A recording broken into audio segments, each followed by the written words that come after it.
ధర్మాన్ని కాపాడాలి. డిఎస్పీ శ్రీనివాసరావు.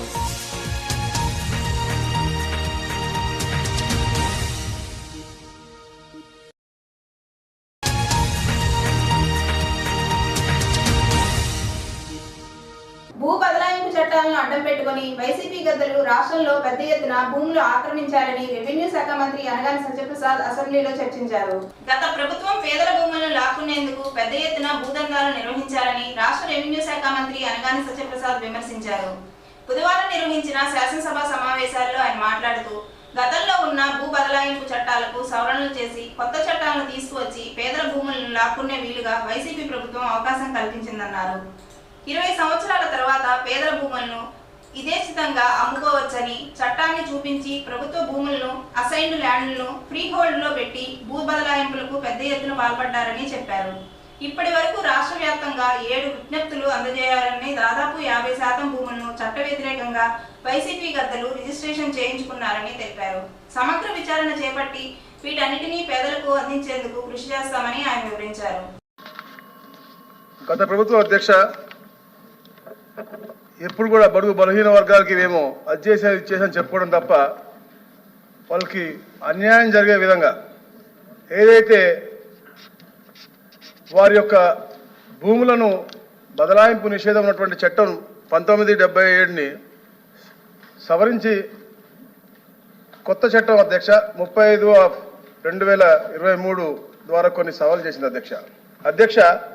ఈ సవరణ ప్రకారం భూమిని అసైన్ చేసిన వాళ్ళు 20 ఏళ్ళ తర్వాత నిజమైన అసైన్దారులు కానీ అతని చట్టబద్ధ వారసులు కానీ ఆ భూమిని వేరే వారికి అమ్ముకోవచ్చని చెప్పేసి సవరణ చేసింది అధ్యక్ష. దీని యొక్క ఎగ్జిక్యూటివ్ ఇన్స్ట్రక్షన్గా జీవో నంబర్ 596 కూడా విడుదల చేసింది అధ్యక్ష.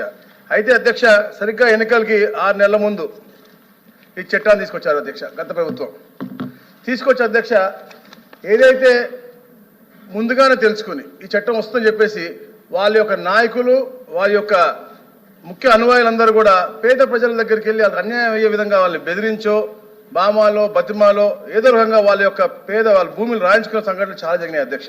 దాదాపుగా అధ్యక్ష మనం చూస్తూ ఉంటే 9,96,000 చెప్పాను కదా అధ్యక్ష. 9,93,000 ఎకరాలు అధ్యక్ష. దాంట్లో అధ్యక్ష 25,000 ఎకరాలు రిజిస్ట్రేషన్ కూడా జరగడం జరిగింది అధ్యక్ష. దాంట్లో దాదాపుగా 7,000 అన్లాఫుల్ రిజిస్ట్రేషన్ జరిగిందని చెప్పి కూడా మనం తెలుస్తుంది అధ్యక్ష. రాష్ట్రం మొత్తంగా చూస్తూ ఉంటే అధ్యక్ష దాదాపుగా 50% అన్లాఫుల్గా జరిగినాయని కూడా మాకు తెలుస్తూ ఉన్నాయి అధ్యక్ష. రీవెరిఫికేషన్ కూడా పూర్తిగా జరుగుతూ ఉంది అధ్యక్ష. అయితే అధ్యక్ష 20 ఏళ్ళు నిండని అసైన్ భూములు, అసలు అసైన్ చెయ్యని భూములు, ప్రభుత్వ భూములను ఫ్రీ హోల్డ్ చేసి వైసీపీ గద్దలు ఈ భూములు దోచుకునే అధ్యక్ష. గతంలో అధ్యక్ష ట్యాంకు పోరంబోకులు గత ప్రభుత్వాలు కొన్ని ఇచ్చినాయి అధ్యక్ష. అయితే ప్రభుత్వం అది రెజ్యూమ్ చేసుకోవాలి తప్ప ఎక్కడ కూడా వాటిని మళ్ళా ఫ్రీ హోల్డ్ చేసే అధికారం వాళ్ళకి లేదు అధ్యక్ష. కాకపోతే ట్యాంక్ పోరంబోకులను కూడా వారు తీసుకోవడం జరిగింది అధ్యక్ష. ఈ నేపథ్యంలో అధ్యక్ష ఈ ఫ్రీ హోల్డ్ చేసిన భూములన్నీ కూడా రీవెరిఫై చేస్తా ఉన్నాం అధ్యక్ష. తప్పకుండా ఎవరైతే చట్టాన్ని వ్యతిరేకించి చేశారో తప్పకుండా శిక్షించే విధంగా మేము ముందుకెళ్తా ఉన్నాం అధ్యక్ష. అలాగే ఈ ఫ్రీ హోల్డ్ చేసిన అన్ని కూడా మేము రిజిస్ట్రేషన్ అన్ని కూడా ఆపుదలు చేసుకుంటూ అధ్యక్ష మేము 22/490/2024 అయితే IGRS మన రిజిస్ట్రేషన్ స్టాంప్ పేరు మీ కింద కూడా రిజిస్ట్రేషన్ అన్ని కూడా ఆపడం జరిగింది అధ్యక్ష. అదే కాకుండా అధ్యక్ష ఈ 9,93,000 కాకుండా అంటే డాటెడ్ మరి మిగతా అయితే సర్వీస్ ఇనామ్స్ ఉన్నాయి అన్ని కూడా కలుపుకుంటే మొత్తం అధ్యక్ష 13,59,500 ఎకరాలు ఫ్రీ హోల్డ్ చేసినటువంటి పరిస్థితి